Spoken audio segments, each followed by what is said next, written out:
আমরা সবাই জানি ইব্রাহিম ইবনে আদহাম, নাম শুনছেন কিনা? এই ইব্রাহিম ইবনে আদহাম যখন তিনি এই দিনের মধ্যে প্রবেশ করে নাই, তার মধ্যে দিনের বুঝ আসে নাই, তখনকার একটি ঘটনা। ইব্রাহিম ইবনে আদহাম অনেক বড় বাদশাহ, শক্তিশালী বাদশাহ। এই বাদশার দরবারে তার ঘরের মধ্যে একটা কাজের বুয়া ছিল, একটা কাজের মেয়ে ছিল। এই কাজের মেয়ে অনেক বছর ধরে তার বাসা বাড়িতে কাজ করতেছেন।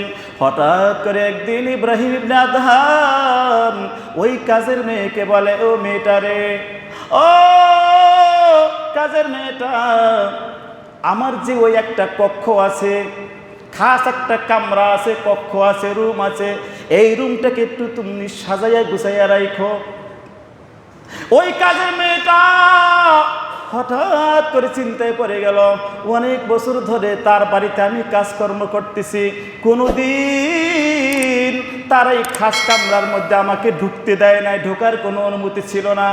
আজকে হঠাৎ করে আমাকে ওই রুমে ঢোকার জন্য অনুমতি দিল, রুমটা গোছানোর জন্য আমাকে অনুমতি দিল। ওই কাজের মেয়েটা তার রুমের মধ্যে ঢুকলো। রুমের মধ্যে ঢোকার পরে দেখতেছে যে এটা দুনিয়ার মধ্যে একটা জান্নাতখানা, বালাখানা। এত সুন্দর পরিপাটি একটা রুম, সব কিছু সাজানো গুছানো। এটারে আবার কি গুছাবো আমি, এটাকে কি গুছাইব? ওই মেয়েটা ওই সাজানো গুছানো রুমটাকে দেখিয়া আনন্দে মনটা ভরে গেল।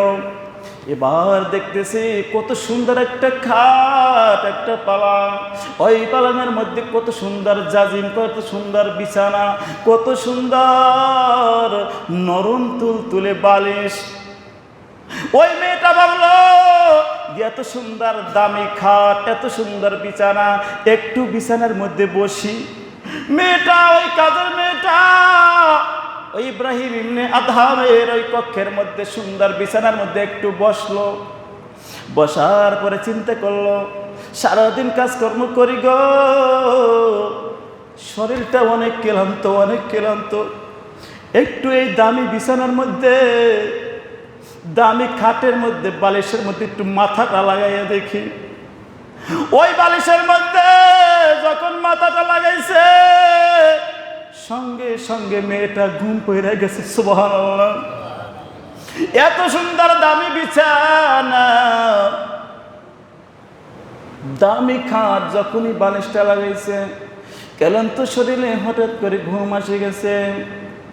ও যুবক, পর্দার মা বোনেরা আমার, এই ঘটনা বলার উদ্দেশ্য আমার না, এই ঘটনা থেকে আমাদেরকে শিক্ষা নিতে হবে। মেয়েটা ঘুমিয়ে গেল। ঘুমিয়ে যাওয়ার পরে রাত্রি বেলা ইব্রাহিম ইবনে আদহাম ওই রুমের মধ্যে প্রবেশ করলেন ঘুমানোর জন্য, রেস্ট নেওয়ার জন্য। যখন এই রুমের মধ্যে ঢুকলেন, ঢুকার পরে দেখতেছেন ওই কাজের মেয়েটা বিছানায় শুয়ে আছে।